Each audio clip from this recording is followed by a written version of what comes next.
Ya, Assalamualaikum warahmatullahi wabarakatuh. Waalaikumsalam warahmatullahi. Alhamdulillahi rabbil alamin alladzi khalaqal mauta wal hayata liyabluwakum ayyukum ahsanu amala wa huwal azizul ghafur. Allahumma salli ala sayyidina Muhammadin wa ala alihi wa ashabihi ajmain. Sahabat-sahabat sekalian, terima kasih. Semua ini sudah tertulis di Lauh Mahfuz. Allah lah yang merencanakan. Semoga apa yang ditakdirkan Allah ini bisa menjadi dua hal. Satu, menjadi penguat iman. Yang kedua, menjadi penambah amal soleh kita. Seperti yang kita maklumi bersama, ada satu hal yang sangat-sangat diinginkan oleh semua manusia. Islam, non-Islam, tua, muda, laki, perempuan. Apa itu yang paling diinginkan? Coba ingin tanya kepada pembawa acara, Mas Eko. Ya, Saya lihat wajah Mas Eko ini sedang dalam penantian jemputan malaikat maut, betul? insya Allah. Ya, kita ini sedang nunggu waktu pulang. Ya, semuanya sudah ada dalam antrian. Apa yang paling diinginkan dalam sisa umur Mas Eko? Ridho dari Allah Subhanahu wa Ta'ala.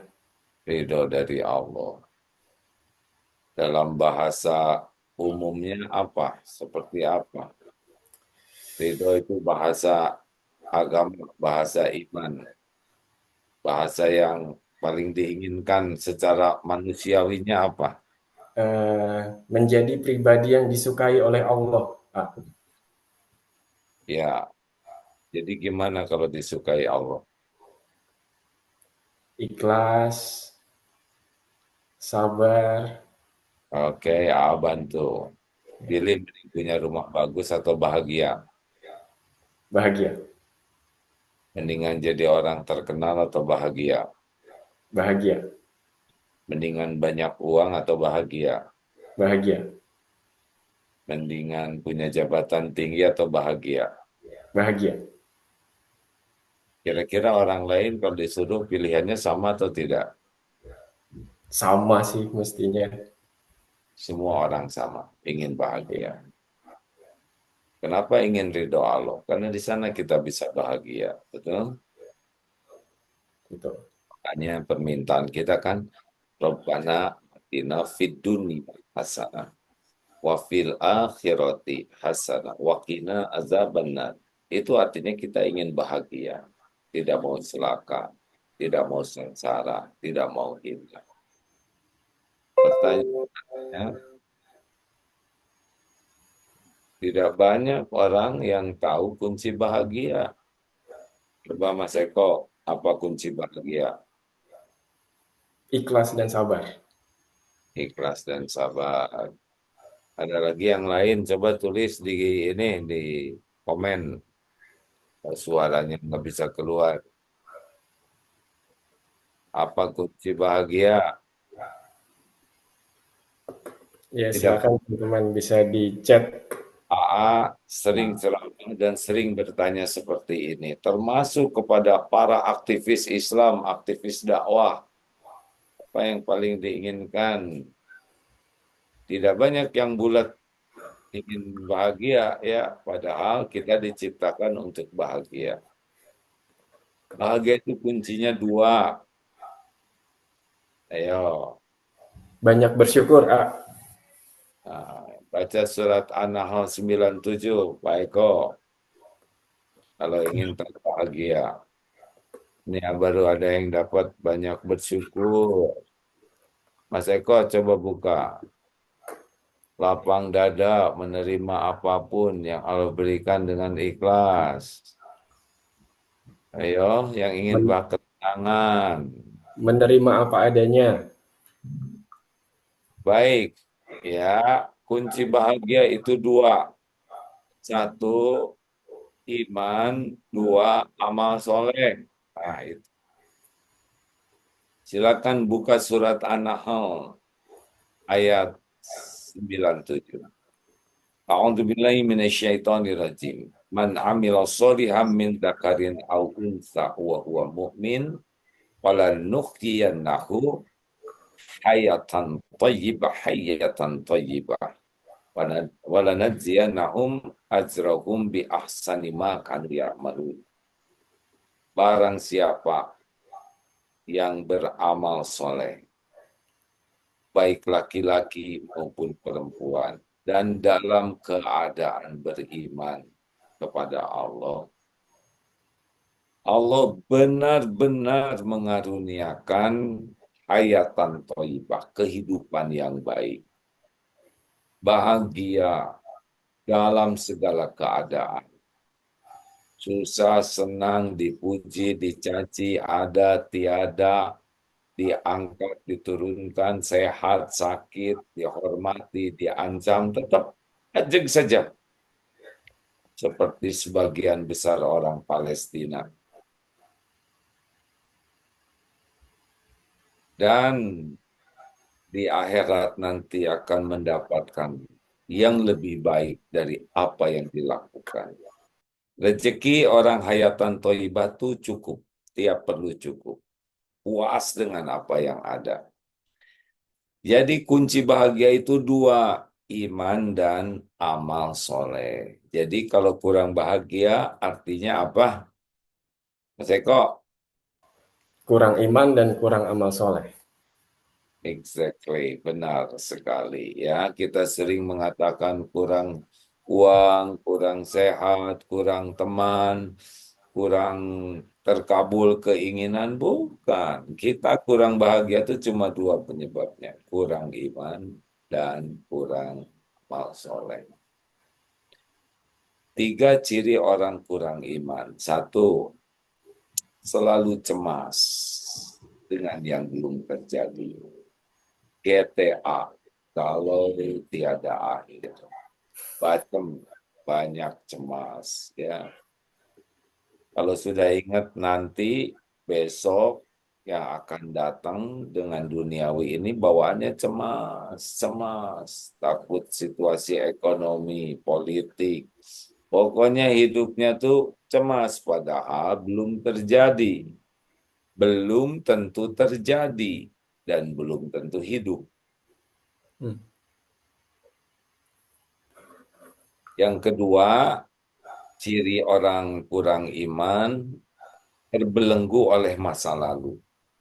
Kalau sudah ingat tadi, kemarin, yang lalu, bawaannya sedih, kecewa, sakit hati, sulit move on dari masa lalu. Terus saja kegulung oleh yang sudah terjadi. Karena dia sulit move on, jadi kelakuannya sering agak, oh katanya begitu ya. Orang sulit move on, jadi kelakuannya jadi sering tidak realistis. Padahal yang lalu sudah berlalu. Yang ketiga, ciri yang ketiga orang yang imannya lemah adalah ke depan cemas, ke belakang sedih dan kecewa, dan yang sekarang adalah ribet. Ya, jadi urusan itu hari-hari itu ribet, ruwet, didramatisir, dipertegang, dipersulit, dipergawat. Jadi kehidupannya tuh sangat tidak nyaman. Makanya kalau orang yang imannya masih lemah, karena hatinya selalu tidak nyaman, maka kalau bicara juga kata-katanya tidak nyaman didengar. Celetak-celetukannya nggak enak, komentar-komentarnya tidak enak, pertanyaannya juga suka bikin tidak enak. Kalaupun menjawab, jawabannya juga bikin tidak enak. Kalau cerita-ceritanya bikin tidak enak. Kenapa? Karena memang hatinya tidak enak. Dan raut mukanya juga cenderung tidak enak. Keputusannya cenderung zolim. Tidak jauh kalau bicara tuh ya. Tidak jauh mengejek, mencela, mencari-cari kesalahan, menghina, bergibah, memfitnah, ngerasulo, komplain, begitu aja berputar-putar pada hal yang negatif. Jadinya bukannya menyelesaikan masalah, malah nambah masalah. Bagaimana kalau orang yang beriman? Kalau orang yang beriman kuat, tidak ribet. Setiap ingat nanti yang akan datang, akan membaca surat At-Taubah ayat 51.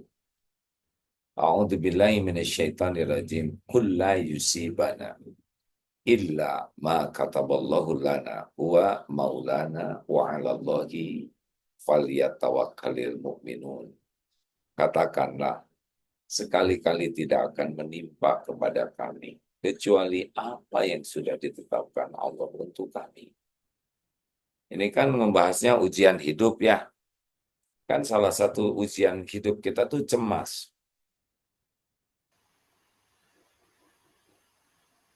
At-Taubah ayat 51. Itu kuncinya. Kalau ingat yang akan datang. Jadi, orang yang kuat iman yakin yang akan datang itu semuanya ada dalam kekuasaan Allah. Allah yang menguasai yang lalu, yang sekarang, dan yang akan datang. Tidak ada yang bisa terjadi, baik nikmat maupun musibah tanpa izin Allah.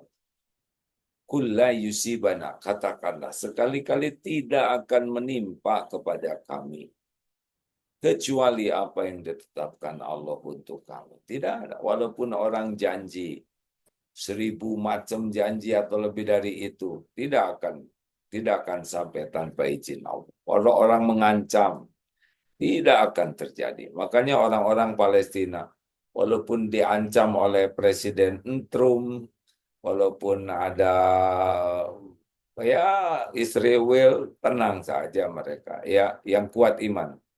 Nggak akan kemana-mana takdir. Diri kita ini milik Allah. Diri kita ini sepenuhnya ada dalam genggaman Allah, kekuasaan Allah. Tidak ada yang bisa menimpa kita. Tidak jatuh sehelai rambut pun tanpa izin Allah. Rezeki Allah yang mengatur. Takdir Allah yang mengatur. Jadi kalau ingat yang akan datang, maka menjadi sibuk menjadikan hari ini hari penuh kebaikan. Kenapa? La in syakartum la azidannakum. Besok belum tentu ada, belum tentu hidup. Sekarang, kalaupun kita hidup besok, kalau sekarang kita jadi orang baik, maka kita bersyukur. Dan syukur itu la azidannakum. La itu adalah harfu taukid, benar-benar akan ditambah nikmat dari Allah untuk kita. Terserah Allah mau apapun yang terjadi pada diri kita, Allah yang maha tahu, Allah yang maha baik, Allah yang maha penyayang. Yang penting kita syukuri hari ini dengan sebaik-baik akhlak, sebaik-baik ibadah, sebaik-baik amal, sebaik-baik prasangka kepada Allah. Allah yang akan ngasih yang terbaik. Jadi nggak usah ribet dengan yang belum terjadi.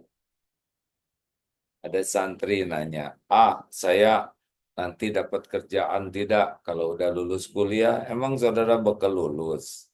Gak tahu, ya. Belum tentu takdirnya lulus, belum tentu hidup. Kalau pikir yang akan datang, boleh, boleh. Kuncinya sekarang jadi mahasiswa yang disukai Allah. Mahasiswa yang kuat ibadahnya, kuat akhlaknya, bersih hatinya, semangat belajarnya, sudah. Apapun takdirnya besok lusa, ya ada Allah lah yang maha tahu. Nah, begitu. Jelas tidak nih? Ini serius, serius. Banyak orang yang stres, takut gak ada kerjaan, takut, tenang aja, tenang saja. Yang penting sekarang, apapun yang kita khawatirkan di masa yang akan datang, membuat hari ini berprasangka baik kepada Allah. Membuat saat ini makin bagus ibadahnya, tahajudnya, zikirnya, doanya, ikhtiarnya. Udah gitu saja. Apapun yang Allah takdirkan, ya terserah Allah lah yang maha baik, yang punya diri kita, yang selama ini tidak pernah mengecewakan. Kalaupun memang terjadi nanti yang tidak kita harapkan ya tidak apa-apa, terima saja. Pasti nanti ada kebaikan kok di sana.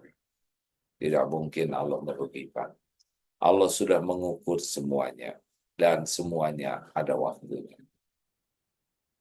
Dua, sekarang yang suka bikin bete adalah masa lalu. Bagaimana kunci menghadapi masa lalu? Ada yang meninggal, ada yang tertipu, ada yang pernah difitnah, ada yang banyak orang terluka oleh masa lalu.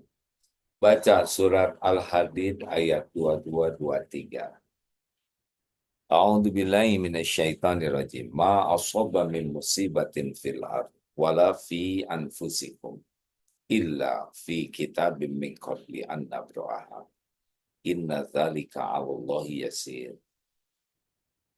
Tiada satupun musibah yang menimpa di bumi ini, termasuk seperti tsunami, gempa, kebakaran, perang di Palestina, atau apapun musibah yang terjadi di bumi ini, baik besar maupun kecil, wala fi anfusikum, juga pada dirimu.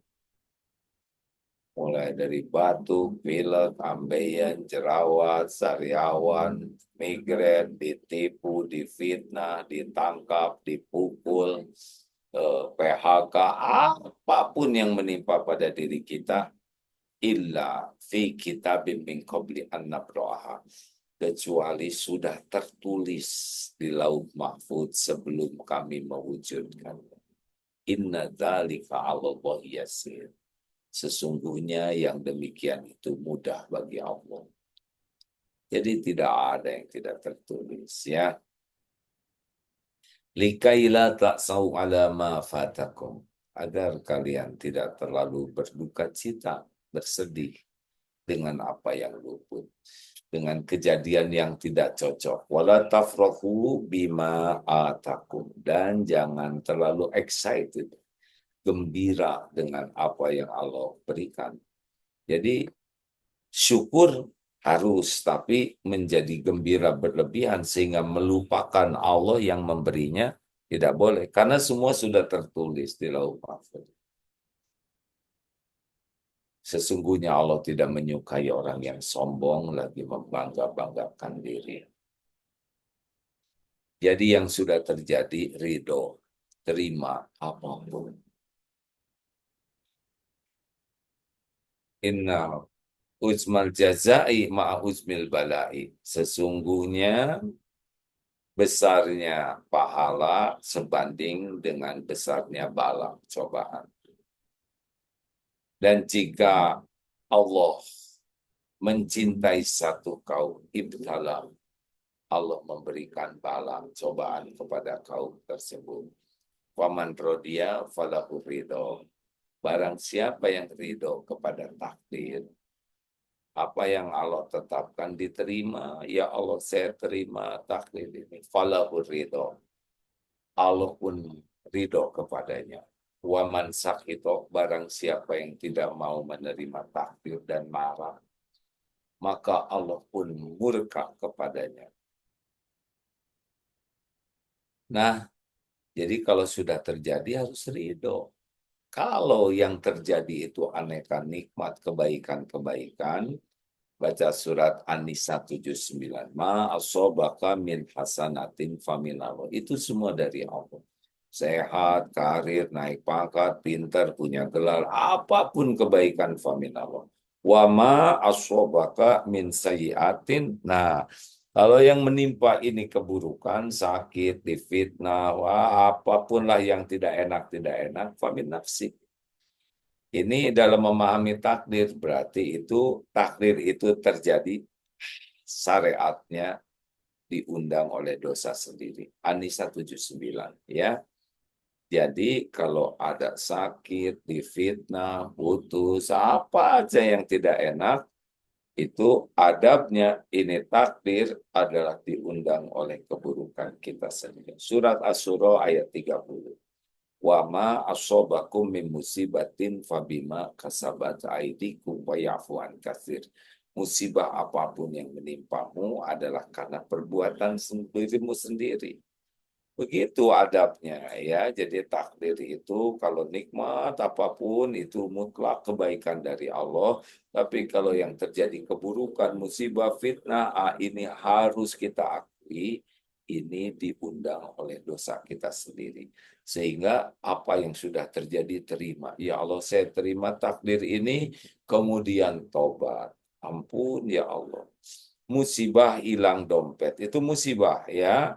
Tapi musibah yang lebih besar dari hilang dompet adalah tidak mengakui dosa yang menjadikan kita ditakdirkan kehilangan dompet. Harusnya astagfirullah, saya ngaku, saya tidak bayar zakat mal, saya jarang bersedekah, sedekah saya sangat sedikit, saya sering mengganggu hak orang lain. Nah, tobat. Ridho ke takdir, segera tobat, cari sumber kepahitannya kalau ini tidak enak ya. Kemudian tetap syukur. Kenapa? Karena di balik musibah ini pasti banyak nikmat lainnya yang harus kita syukuri. Contoh, hilang dompet. Kita harus syukur yang hilang dompetnya saja, tidak dengan celananya ya. Sakit gigi, kita harus sabar ya dan syukur.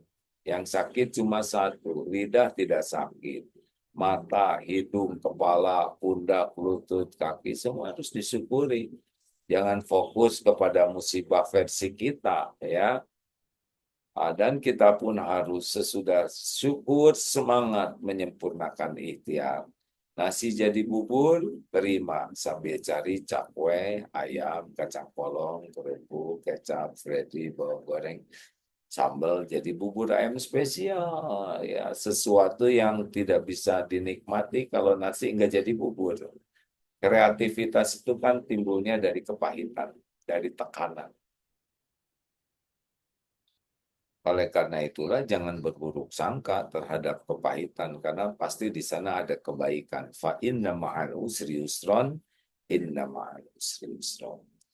Nah, yang ketiga, bagaimana menyikapi saat ini? Ya, saat ini akan jadi lebih ringan kalau kita niatkan Az-Zariyat ayat 56. Wa ma khalaqtul jinna wal insa illa liya'budun. Tiadalah sekali-kali kuciptakan jin dan manusia kecuali untuk beribadah kepadaku. Ibadah itu dua saja kuncinya, niatnya ikhlas dan caranya benar dalam pandangan Islam. Jadi kita sering menjadi sengsara karena memang kita tidak ikhlas. Kita berbuat baik agar dilihat orang, agar diakui sebagai orang baik, agar orang jadi baik ke kita, agar orang tidak berbuat jelek ke kita. Begitulah.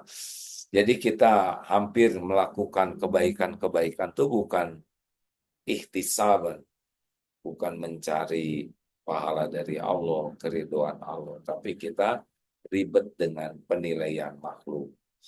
Ingin diakui, dihargai, dicintai, dihormati, udahlah. Jadi saja ribet, ya. Kalau ikhlas mah nggak ada ribet-ribetnya. Orang mau tahu, mau tidak tahu sama aja lah. Allah pasti tahu. Orang mau berterima kasih atau tidak, nggak peduli. Allah akan membalasnya. Orang mau menghargai atau tidak terserah saja. Yang penting kita berbuat Allah suka kepada kita. Jadi udah enteng sekali hidup ini. Ya, nggak ada luka-luka, sakit hati, dendam. Itu hanya orang-orang yang sibuk menuhankan penilaian makhluk, balasan dari makhluk. Makanya ribet-ribet. Mari nanya ke ibu-ibu, ibu kalau masak buat suami, oh udah bagus. Terus pas disuguhin, suami berkata begini, "Aduh maaf ya Bu, saya hari ini ada jadwal makan sama teman-teman sepedahan. Bagaimana perasaan Ibu?" Wah, kecewa, sakit hati, sedih, jengkel. Pan berbuat baik, tapi kenapa ujungnya jadi bete begini? Karena nggak ikhlas. Lebih sibuk mengharapkan perilaku suami daripada mengharapkan diterima oleh Allah sebagai amal soleh. Harusnya jadi istri ya berbuat ke suami ya amal soleh saja. Suami berbuat baik kepada istri dan anak-anak ya sebagai amal soleh. Kita kerja ya amal soleh. Ya, kita berbakti ke orang tua ya amal soleh. Itu disebut ibadah. Udah, nggak usah pusingkan bagaimana respon, balasan. Nah, ini sebetulnya kuncinya hidup jadi lebih bahagia. Nah, begitulah Peng kita tanya jawab. Baik, terima kasih, A. Dipersilahkan pada rekan-rekan yang mau bertanya bisa via chat di chat Zoom atau bisa juga ditanyakan secara langsung. Ini kebetulan sudah ada satu pertanyaan masuk, A, dari Mas Surya Dharma. Iya, Jadi, akan Anda. ya, Kak, ya, kalau boleh saya izin bacakan. Jadi, Mas Surya Dharma menanyakan, kalau kita mau mengejar rezeki, bagaimana cara kita mengukur seberapa besar waktu yang kita gunakan antara berusaha dan beramal ibadah? Sebetulnya usaha itu pun ibadah. Ikhtiar itu ibadah. Doa itu ibadah. Memang tiap orang kondisinya beragam. Tapi bagi kita ikhtiar itu ibadah. Bekerja itu ibadah. Bisnis itu ibadah. Jadi kan kita tuh diciptakan oleh Allah tuh untuk Allah. Untuk ibadah. Pertamanya sholat. Ya. Jadi kita tiap hari itu sebetulnya tugas kita itu adalah menunggu waktu sholat. Subuh nunggu duhur, duhur nunggu asar. Begitu hidup kita tuh menunggu waktu ibadah. Nah, karena sholat ini tiangnya antara subuh duhur pakai ibadah berbagai bentuk. Belajar itu ibadah, ngurus keluarga itu ibadah, ngurus anak itu ibadah. Sampai hubungan suami istri juga kan ibadah. Ya, kemudian nanti nunggu waktu sholat lain berbagai bentuk. Olahraga juga jadi ibadah. Asal niatnya ikhlas dan caranya benar itu ibadah. Perkara rezeki Allah yang atur. Kapan datangnya, di mana, berapa jumlahnya. Itu pun sebagai ujian hidup. Ya, kadang dibuka, kadang ditahan, kadang dilapangkan, kadang disempitkan, kadang diberi, kadang diambil. Sama aja ya. Dikasih kita bersyukur, baik. Ditahan kita sabar, baik. Diambil oleh Allah, ridho, baik. Begitu, sama aja kok ada tiada tuh ya. Kerja aja sebagai ibadah ya. Asal ingat pilarnya sholatnya dijaga. Nunggu nunggu duhur kerja nanti ibadah lagi itu pilarnya tiangnya. Zikir ke Allah dengan yang khusus lalu niat kerja lagi ibadah. Nanti pulang ke rumah niat ibadah. Gitu aja. Hidup mah enggak memang diciptakan buat begitu. Nggak ribet ya. Nanti Baik, dikasih syukur, ditahan sabar. Emang begitu. Nanti ada yang muji syukur, ada yang menghina, nanti dimudahkan syukur, nanti dibikin sulit sabar, nanti sehat. Ah, gitu aja. Syukur, sabar ya. Yang nggak ya. ribet itu Pak, gitu-gitu aja. Saya kan umur 64 sekarang. Udah lama nih hidup ini. Jadi ternyata ya nggak aneh. Cuma 4 kejadian. Diberi nikmat, bersyukur, baru jadi baik. Nanti kan giliran diuji ya sabar saja jalanin. Nanti jadi kebaikan. Lalu kalau kita berbuat sesuatu, sing ikhlas, jadi kebaikan. Kalau tergelincir, segera tobat. Ya udah cuma 4 itu aja. Nggak ada yang lain kok. Gitu-gitu aja kok hidup mah lagi nunggu meninggal ya begitu aja. Nggak ada yang aneh. Yang aneh tuh yang nggak ngerti ya. Karena lu kenapa orang nggak bisa melakukan ini? Dua penyebabnya. Satu, dia tidak paham agama. Dia nggak pernah belajar agama dengan sungguh-sungguh. Dan yang kedua, dia kalah oleh hawa nafsu. Dah itu aja. Yang menyebabkan kenapa hidup kita berantakan cuma dua. Waktu belajar agamanya terlalu sedikit, nggak serius. Jadi ngarang aja hidupnya tuh.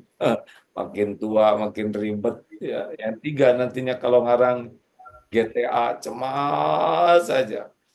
sedih, kecewa, ribet, udah gitu aja hari-harinya tuh. Tiba-tiba tua, penyakitan, maut aja. Nanti dikubur, harus mempertanggungjawabkan di akhirat babak belur. Ya, Ya, jadi kuncinya syukur, sabar, ikhlas, dan tobat ya. segera tobat. Ya. Lalu dari Mas Surya ini ada pertanyaan lanjutan nih, A. Bagaimana kalau berusahanya itu menghalangi sholat, A? Ya, memang mungkin di sana tidak seleluasa di Indonesia ya, tapi di Indonesia juga banyak ya. Ya, tidak boleh kita meninggalkan sholat. Kalau kita meninggalkan sholat, ya kayak nggak kerja di hadapan Allah. Kan tugas kita tuh ibadah, ya nggak? Kayak toko di sini kan tutup semua. Ah, gimana kalau waktu sholat tutup? Ya nggak tutup lah, memang yang ngebagikan rezekinya kan Allah. Nanti kalau kita tutup, yang beli gimana? Ya ajak sholat. Kalau nggak mau sholat, dia beli ke tempat lain, berarti bukan rezeki kita. Udah selesai ya. Mau apa tuh nunggu mati kok repot-repot amat. Kalau memang itu pekerjaan melarang sholat, ya cari pekerjaan lain. Hijrah, minta tolong ke Allah supaya dapat rezeki tanpa meninggalkan sholat. Kalau meninggalkan sholat ya pasti nggak bahagia, pasti itu. Ya bukan kira-kira lagi. Pasti hidupnya tidak akan tenang. Karena Allah melihat kita tidak mau sujud kepada Allah. Ya memang ini teh di Norway ya, Di Norway, ya. jauh ya itu teh sebelah mana sih? Di Eropa bagian utara. Oh dingin ya. Dingin, kalau musim dingin bisa -10, -15. Nah, kemarin dakwah di Sapporo, Sapporo, minus Korea 8 Selatan. di Jepang Utara, -8, tapi serasa -14. Tapi masjidnya ramai saja, walaupun wah badai salju tetap ada ke masjid itu. Salut, jalan aja susah, saljunya tebal, tapi tetap aja subuhnya pada ke masjid. Masya Allah. Dan ramai tuh, 4 saf, 5 saf di masjid itu. Hmm. Oke, baik. Insya Nggak Allah kuat. Kalau kuat iman mah udah yakin Allah yang ngebagikan rezeki mah nggak ribet, nggak ribet. Ya Alhamdulillah Allah menitipkan anak 11. Di sini di pesantren karyawan 1.400. Tetap semuanya ada rezekinya masing-masing, bukan saya yang membagi rezeki. Ya ajak aja anak-anaknya dan karyawannya mendekat ke Allahnya sungguh-sungguh. Cukuplah mereka. Insya Allah. Terima kasih, A. Insya Allah menjawab ya, Mas Surya ya. Kemudian ini ada beberapa pertanyaan lagi udah masuk nih, A. Saya bacakan pertanyaan dari DC. Nah, ini terkait dengan poin nomor 2 yang tadi A sampaikan, yaitu terbelenggu di masa lalu. Nah, jadi pertanyaannya seperti ini. Bagaimana caranya agar kita bisa berdamai dengan masa lalu yang traumatik? Karena eh, hal-hal tersebut kadang-kadang suka timbul sendiri ya. Nah, itu bagaimana cara mengatasinya? Ya, ya, benar. Semua orang pasti punya masa lalu, ya. Emang sudah begitu takdirnya. Seperti yang tadi ya disampaikan. Ini memang harus pakai latihan. Tidak sesederhana mendengarkan ceramah ini, kemudian langsung semuanya berubah. Tetapi kalau Allah menghendaki berubah, pasti bisa berubah. Jadi kata kuncinya seperti yang tadi Kak sampaikan, bahwa itu sudah takdir yang harus kita jalanin. Ah, saya salah apa? Kenapa saya kok waktu kecil saya mendapatkan ada tuh seorang ibu-ibu cerita apa salah saya waktu kecil saya pernah nah punten ya di dinodai. Oh, padahal saya kan tidak punya dosa, saya belum balik. Ah, kalau seperti ini pasti ada hikmah kebaikan sesudahnya ya karena Allah Maha Adil. Terima itu memang episodenya seperti itu. takdir yang harus dijalaninya seperti itu. Dan pasti ada kebaikan, ya, ada kebaikan, ada balasan, ada pahala yang Allah Maha Adil, tidak akan dikecewakan. Walaupun pahit, di sana ada ampunan, ada pahala yang mungkin tidak terkejar dengan ibadah kita, tapi terkejarnya oleh kepahitan yang pernah kita lalui. Ya. Terima takdir itu ya. Ingat nasi jadi bubur, kita nggak gini, lagi jalan genteng jatuh kena jidat. Terus kita mengatakan saya tidak terima. Nggak mungkin nggak terima. Kan tanda terimanya udah ada, jidatnya bernyut seperti itu ya. Jadi kalau udah terjadi ya udah memang begitu. Ya saya ngalamin hidup udah macam-macam gitu ya. Dipuji rame-rame udah, dicaci maki rame-rame udah, ada tiada ya ngalir saja. Show must go on. Kalau kita ridho, nanti Allah melapangkan hati, akan ada solusi. Kalau kita ridho, pahalanya besar. Gitu. Masya Allah. Lalu ini ada pertanyaan masih berkaitan dengan pertanyaan sebelumnya. Kalau pertanyaan sebelumnya terkait dengan masa lalu, nah ini pertanyaan selanjutnya tentang masa depan. Pertanyaannya dari Ibu Lia. Pertanyaannya adalah, apakah semua orang diciptakan dengan ketenangan hati yang sama atau memang harus terus kita usahakan? Karena kadang-kadang kita sebagai orang tua itu merasa galau dengan masa depan anak misalnya. Ya, Alhamdulillah juga dititipin anak 11, cucu 17. Sekarang lagi pada hamil lagi anak ya. Bakal jadi 19, 20 mungkin.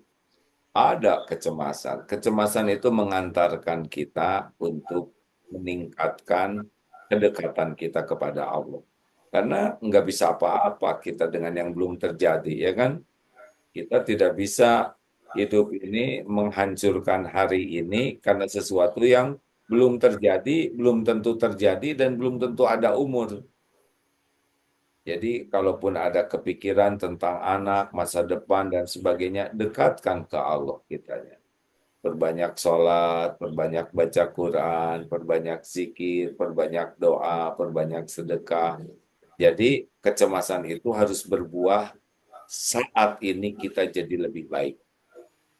Hanya itu yang bisa menolong, karena Allah tahu kan yang kita cemaskan. Allah tahu pikiran, perasaan, keadaan kita. Dan Allah yang menguasai masa depan. Kalau Allah dapati kita makin tawakal ke Allah, seperti tadi, kulla yusibana, katakan sekali-kali tidak menimpa kami kecuali apa yang ditetapkan Allah untuk kami, dialah Allah pelindung kami, dan kepadanya lah, kepada Allah lah orang beriman bertawakal. Jadi kecemasan kita tuh harus membuat kita jadi dekat dengan Allah. Makin taat, makin tawakal. Doa bisa merubah takdir, ya. La yarudu qada ila doa. Tidak ada yang bisa menolak qada selain doa. Artinya kecemasan kita itu membuat kita banyak doa. Dan Allah Maha tahu doa kita, mudah saja bagi Allah mengabulkan. Hmm. Ya, kecemasan harusnya membuat kita lebih banyak lagi berdoa ya, ya. Insya Allah menjawab ya, Ya, beliau. Ya. lebih bagus tahajudnya, lebih banyak baca Qurannya, lebih sungguh-sungguh ikhtiarnya, lebih banyak munajatnya. Ya, tapi kalau kitanya malas ibadah, malas tahajud, malas baca Quran, malas doa, ya nggak bisa. Untuk tenang itu nggak bisa. Karena tenang itu cuma satu pintunya. Ar-Ra'd ayat 28. Ala bidzikrillah tatmainnul qulub. Camkan hanya dengan mengingat Allah, hatimu akan tentram. Artinya kalau kita ibadahnya nggak bagus, baca Qur'annya males, sholat tahajudnya jarang, zikirnya langka, sedekahnya pelit, doanya dikit, ya udah berarti kita sendirilah yang menyiksa diri sendiri. Kita menzolimi diri sendiri. Ya, Masya Allah. Insya Allah menjawab ya Bu Lia ya. Lalu ini ada pertanyaan lainnya nih, Ya, dari Bu Selvi. Ini pertanyaannya berkaitan dengan kehidupan kita di negara non-muslim seperti Norway. Dan pertanyaannya ini saya rasa mewakili banyak orang ya.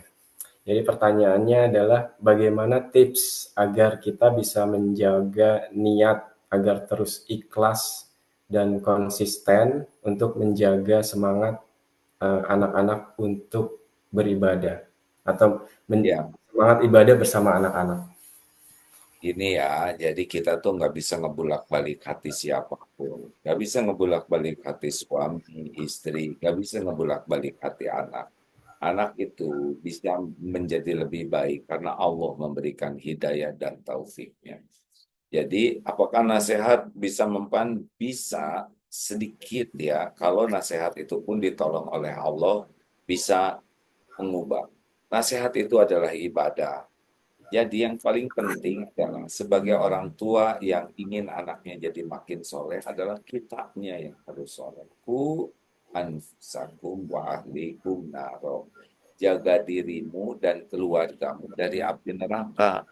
Jadi boleh kita ingin anak soleh, boleh. Tapi harus lebih menginginkan dirinya yang jadi soleh. Kita harus berusaha jadi orang tua yang disukai Allah. Jadi anak soleh itu bonus hadiah dari Allah bagi orang tua yang terus memperbaiki diri. Terus gimana supaya kita bisa istiqomah? Pintunya apa? Ini ilmu kayak gini nih. Istiqomah enggak belajar agamanya. Kalau enggak belajar agama ya tidak bisa ikhlas, tidak bisa sabar, tidak bisa syukur, tidak bisa ridho ke takdir, tidak bisa tawakal. Karena semua itu adalah tergantung ilmu yang diamalkan. Jadi pertanyaannya adalah seberapa banyak waktu kita untuk nambah ilmu penguat iman seperti kajian-kajian tauhid ya. Kalau kita jarang belajar agamanya ya sudah tidak bisa, nggak bisa ngarang nanti kitanya. Dan cirinya tiga tadi itu. Gak nyaman aja hidup tuh. Walaupun punya rumah megah, mobil mewah, kasur empuk, AC enggak ngepek. Itu casing nggak ada apa-apanya. Jadi belajar agama, terus mujahadah, amalkan ya. Amalkan banyak di antara kita yang ngaji aja nggak pernah punya waktu. Bukan nggak punya waktu aslinya, memang nggak sungguh-sungguh mau bisa ngaji. Karena kalau kita mau, nanti Allah ngasih jalan. Tapi kalau nggak mau, ya nggak dikasih jalan. Jadi hati-hati kalau kurang ilmu tuh sumber masalahnya kurang ilmu dan sumber masalah kedua kita tidak bermujahadah, tidak bersungguh-sungguh untuk mengamalkan ilmu dan mengendalikan hawa nafsu. Itu intinya. Jadi perbaiki diri, PDLD ya. Mulai dari diri sendiri, ya. Oh iya, PDLT, perbaiki diri dan lakukan yang terbaik lillahi ta'ala. Tenang ya, anak-anak itu Allah kalau mau ngasih hidayah gampang. Yang penting kitanya disukai Allah. Kalau kitanya error ya, nggak mau belajar agama, ibadahnya males, nggak mau tahajud, pelit, banyak dosa. Wah, udah itu kita lah yang mengacaukan anak-anak kita. Harus dari diri kita. Ah, suami saya mualaf. Ah, udah. Kita perbaiki diri yang baik. Nanti ada jalan. Gitu, kita lebih memikirkan orang lain berubah, harusnya tuntut diri sendiri berubah, bantu yang lain berubah, bukan menuntut orang lain yang berubah. Gak bisa mengubah siapapun. Masya Allah. Makasih ya. Lalu pertanyaan selanjutnya, seperti ini pertanyaannya. Bagaimana cara melatih hati agar tetap tenang dan tidak gelisah saat menghadapi ujian yang datang bertubi-tubi? Ya, kalau doa, ya, ujian itu kita suka nyangka ujian itu yang susah-susah, padahal kenyamanan itu lebih berat ujiannya. Punya uang, punya kedudukan, itu lebih berat. Semua hidup ini kan ujian. Coba, tolong buka surat Al-Anbiya ayat 35, Pak Eko, bacakan. Al-Anbiya ayat 35. Terjemahnya aja bacakan atau tulis di grup Iya, 35. supaya yang lihat. Sementara.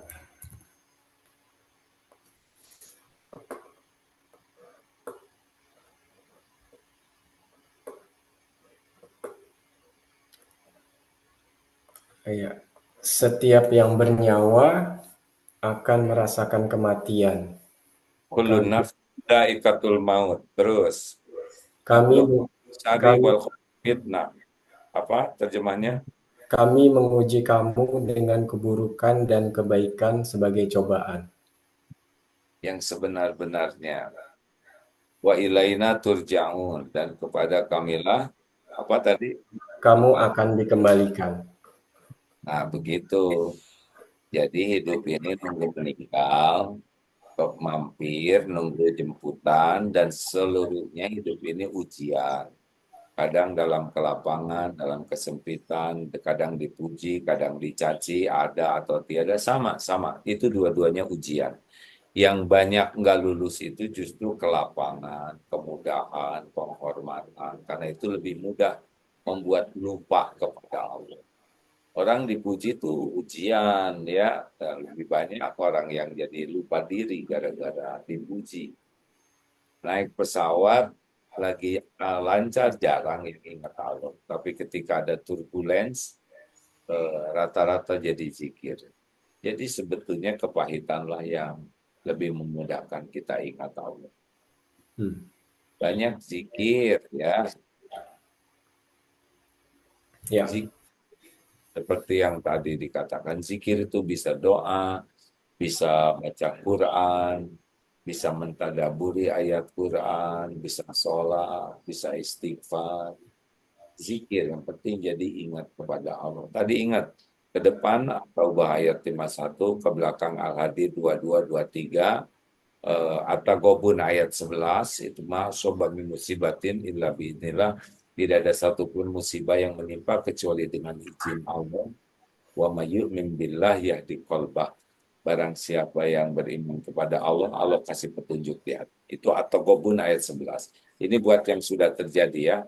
Al-Hadid 2223, At-Taghabun ayat 11. Kalau ini kepahitan, An-Nisa 79, dan Asyuro ayat 30. Catat, buka. Kalau nanti itu zikir, mentadaburi Al-Quran. Kalau enggak ya capek aja hidup ini. Cuma bagian capeknya aja. Hmm. Ya. Kuncinya adalah zikir. Seberat apapun ujiannya, jangan lupa berzikir ya, ayah. Ar-Ra'd ayat 28. Cuma satu pintu ketenangan tuh. Alladzina amanu, dan orang-orang yang beriman, alladzina amanu wa tatma'innu qulubuhum bidzikrillah. Tentram hatinya dengan mengingat Allah. Ala bidzikrillah, camkan, ingatlah hanya dengan ingat Allah. Tatma'innul qulub, hatimu akan tentram. Jadi nggak bisa tenang dengan mengingat selain Allah, tidak bisa. Tidak bisa. Karena Allah yang ngebulak-balik hati kita. Ya. Allah tak kita bergantung siapa, ingat ke siapa. Makin kita melupakan Allah, nggak ada nggak bisa. Baik, terima kasih ya. Kemudian pertanyaan selanjutnya, ini pertanyaan bagus sekali dari Uda Teddy dan Uni Yola. Pertanyaannya adalah, kenapa banyak orang bersedekah dengan tujuan duniawi, seperti melindungi dari bencana, mempermudah masalah, dan lain-lain? Bukankah seharusnya bersedekah itu ikhlas tanpa motif duniawi? Dan bagaimana cara menghindari ini ya? Oh, kalau itu janji Allah, berarti kita ikhlas juga. Misalkan Allah menjanjikan dengan sedekah diampuni dosa, dengan sedekah ditolak bala, dengan sedekah akan dilipat gandakan. Itu janji dari Allah. Gak apa-apa, lakukan saja. Tiap orang tingkatannya beda-beda. Ya, ada orang ya, saya mau pergi nih, saya mau sedekah supaya nanti tertolak bala. Lah yang janjinya juga Allah. Hmm. Wah, saya ini utang belum kebayar aja. Saya mau sedekah, semoga Allah nanti membayarkan utang saya. Itu kan yang ngebayarin utangnya juga Allah. Yang menjanjikannya Allah. Jadi dia jualan. Mereka saya Jadi paham. kalau ingin pahala, ingin keridhaan Allah, itu pahala akhirat juga. Wah, baca Quran supaya banyak pahalanya lah, yang ngasih pahalanya Allah. Gak apa-apa, boleh. Yang jangan sampai itu adalah merasa bahwa eh, sedekah inilah yang bisa menyelamatkan kita. Salah, yang menyelamatkan adalah Allah. Jadi kita bersedekah supaya diselamatkan oleh Allah. Bukan sedekah inilah yang menyelamatkan. Toh nanti tetap ada kejadian yang tidak diharapkan, gak ada masalah, ya nggak? Sesuka Allah. Jadi jangan ngatur Allah. Kita beramal, Allah ngejanjikan begitu ya kita percaya. Oke, baik. Insya Allah menjawab. Lalu pertanyaan selanjutnya nih, bagaimana cara kita menjaga hati agar tetap lurus terhadap kejadian difitnah orang? Dan bagaimana sikap kita terhadap orang yang memfitnah kita tersebut? Ya, skala fitnahnya tuh macam-macam ya. Ada yang kalau dibiarin aja nggak apa-apa, ada yang harus dilaporkan. Ya, tapi intinya itu fitnah itu udah pasti terjadi dengan izin Allah. At-Taghabun ayat 11. Emang takdir. Yang kedua, bahwa udah waktunya memang kita difitnah. Jadi ini bukan sesuatu yang ribet. Kita lebih bagus mikirkan bukan yang memfitnah, tapi mikirkan dosa apa yang saya lakukan sehingga saya difitnah orang. Pasti ada dosa kita di sana. Ya, Al-Ghabun, Asyura ayat 30. Jadi difitnah orang emang nggak enak, tapi sebetulnya sumber masalahnya adalah kelakuan kita yang mengundang kita difitnah. Nah, orang lebih sibuk mikirin yang memfitnah, nggak bahaya, itu nggak ada apa-apanya. Yang bahaya tuh kita tidak tobat, karena itu yang akan membuat kita lama dalam penderitaan. Harusnya kalau difitnah orang ya taubat saja, ya Allah pasti saya terima ujian fitnah ini. Ampun ya Allah, ini pasti dosa saya. Saya pernah nyakitin orang tua, nyakitin guru, nyakitin tetangga, nyakitin suami, nyakitin anak, nyakitin pembantu. Ampun ya Allah. Mulut saya sering berbusa ngomongin orang ini sekarang balik. Berapa banyak fitnah yang pernah tersebar dari mulut kita? Kita nggak ngatur. Capek-capek mikirin yang memfitnah, nggak ada kerjaan, biarin aja. Nggak ada bahayanya kok. Yang bahaya itu dosa kita tidak ditobatin. Nggak ada bahayanya di fitnah, biasa aja. Terus sikap kita terhadap orang yang memfitnah Ya, seperti apa sebaiknya? doakan aja, doakan supaya diampuni Allah, dibukakan hatinya. Berbuat baiklah, maafkan. Maafkan dan berbuat baik. Baca surat Ali Imran 134, sini orang. Ya, wal katimin al qaido wal afina anin nas wallahu yuhibbul muslimin. Jangan marah, maafkan dan berbuat baik. Baik. Sebetulnya itu yang memfitnah, dia pasti celaka tuh kalau nggak tobat ya. Kita mah nggak ada ruginya. Kita bisa tobat, berdosa berguguran, pahala melimpah, ya. Gitu. Baik. Nah, Lalu ini ada pertanyaan satu lagi nih, Ini kok hilang sebentar. Ya tentang berusaha. kalau AA sudah ke Sapporo, berarti AA juga bisa ke apa nih? Stravenger. Stavanger, Stra- Ini apa? Itu apa tuh yang di film itu apa? Avenger.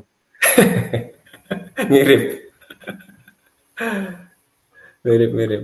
Ya mungkin Dingin. dinginnya mirip sama di Sapporo. Ya, aslinya AA tuh suka sekali dengan yang dingin. AA aja barusan ini sebelum asar di sini berendam air es. Wow, Ya, suka sekali berendam air es. Biasanya jam 3 pagi kalau lagi ada esnya. Makanya senang ke Jepang. Ini besok sebentar lagi di Australia musim dingin. Jadi nggak usah Iya, beli es mandinya. Ya, mandi air dingin aja. ya, showernya udah dingin. Insya Allah, coba saya lihat Norwegia tuh kayak apa. Norwegia. Iya, Norway. Di ujung utara. Wah, itu terlalu dingin. Jadi jadwal sholatnya gimana? Jadwal sholatnya sekarang, kalau sekarang lumayan mirip dengan di Indonesia karena lagi di musim semi. Tapi kalau di musim panas atau musim dingin beda banget sama Indonesia. Oh, Oslo. Ya, Ibu kotanya Oslo. kota jumlah populasinya 5,52 juta tahun 2023. Oh, ya. Pakai krona. Dari Indonesia lumayan 17 jam, 18 jam ya. Ya, sekitar segitu. Masya Allah. Oh, ya, ya, ya. Dekat Swedia, Finland. Itu Avenger tadi di mana Avenger? Avenger itu dari Amerika. Beda sih ya. Ya itu tadi Avenger Oh, apa? Stavanger. Stavanger itu di bagian selatan, barat. Oh, Denmark Selatan barat. mungkin ke bawah ya. Selatan barat berbatasan dengan laut di sebelah kiri. Oh, ya, ya, ya. Ini Ya. bisa lihat di sini ada di Ah, sini. ya. Sekarang lebih mudah ya, ya. Ini dari Oslo jauh kah? Eh, sekitar 7 jam kalau driving. Ya, Jadi kayak mungkin dari Jakarta ke Semarang kurang lebih. kereta api ada nggak? Atau Kereta pakai api ada. Kereta api bisa, driving bisa, Schengen itunya bukan? masuk Schengen. Jadi Tank. iya, masuk Schengen. Ya, oke. Ya baik Kak, ini masih ada pertanyaan tapi waktu kita sepertinya sudah habis Kak. Ya, Eh, tadi itu jawabannya sebetulnya sudah bisa merangkum. ya, jadi Dibulak-balik kita sekitar itu aja kok. hmm, Enggak jauh dari itu. Ya, kalau nanti dibuka lagi rekamannya dan ayat-ayatnya dibaca itu udah bisa jadi jawaban, insya Allah. insya Allah. Terima kasih kawan-kawan semua. Ya, silakan aja buka medsos kalau tertarik dengan ilmu-ilmu yang kayak gini-ginilah, ilmu kehidupan. Ya, bersyukur karena usia sudah cukup, udah lewat 63, ya udah bonus sekarang diberikan amanah anak juga usaha dan tugas begini, jadi sudah sedikit banyak makan asam garam kehidupan ini. Dan seperti yang tadi bahwa saya mah tinggal ingin bahagia aja, dan ternyata tidak ribet bahagia itu ya. Masalah pasti ada terus. Serius ajalah dekati Allah ya, jangan sisa kepada Allah. Hmm, Belajar dan mujahadah itu kuncinya. Allahumma salli ala Sayyidina Muhammad wa ala alihi wa sahbihi ajma'in. Ya Allah, wahai yang maha mendengar, berkahi pertemuan yang engkau takdirkan ini. Jadikan kami menjadi hamba-hamba yang yakin padamu, tanpa keraguan. Yakin engkau maha dekat, maha mendengar, maha baik. Ya Allah, bimbing kami dengan ilmu yang manfaat. Berikan kepada kami nikmatnya mengamalkan ilmu dengan ikhlas. Allahumma inna nas'aluka fi'lal khairat wa tarkal munkarat. Ya Allah, mudahkan bagi kami mengamalkan kebaikan-kebaikan dan meninggalkan kemungkaran-kemungkaran. Allahumma ati nufusana taqwaha wa zakkiha anta khairu man zakkaha anta waliyuha wa maulaha. Ya Allah, anugerahkan kepada kami jiwa yang takwa, bersihkan jiwa kami ini. Engkaulah sebaik-baik yang kuasa membersihkan jiwa kami. Engkau pelindung dan pemelihara diri kami. Ya Allah, karuniakan kepada kami nikmatnya ibadah, rizki yang halal barokah. Berikan kepada kami ringannya bersedekah. karuniakan lahir batin sehat walafiat, rumah tangga sakinah, keturunan yang soleh solehah. Berikan kepada kami lingkungan yang berkah, kuatkan iman kami ya Allah. Terima amal-amal kami. Jangan cabut nikmat iman ini. Ya Allah, jadikan umur yang tersisa ini istiqomah. Jadikan akhir hayat kami husnul khatimah. Jadikan Ramadan ini mengantarkan kami menjadi orang-orang yang Engkau ridhoi, istiqomah, husnul khatimah. Masukkan kami ke surga-Mu kelak ya Allah, tanpa hisab, tanpa azab. Rabbana atina fid dunya hasanah wa fil akhirati hasanah wa qina azabannar. Amin ya rabbal alamin. Terima kasih semuanya, sampai jumpa di medsos ya. Terima kasih banyak, A. Terima kasih, A. Ya. Enggak. Salam dari Oslo. Ya, Masya Allah. Oke, saya pengen lihat ininya gimana ya. Ya, terima kasih. Udahan ini teh. Ya, terima kasih banyak, A. Teng, harus ke gunung sekarang, ke Oh, Eko 2 ya. terima kasih banyak, A. Semoga sehat selalu. Amin. Pamit ya, pamit ya. Ya, A. Assalamualaikum. warahmatullahi wabarakatuh. Waalaikumsalam warahmatullahi wabarakatuh. Waalaikumsalam.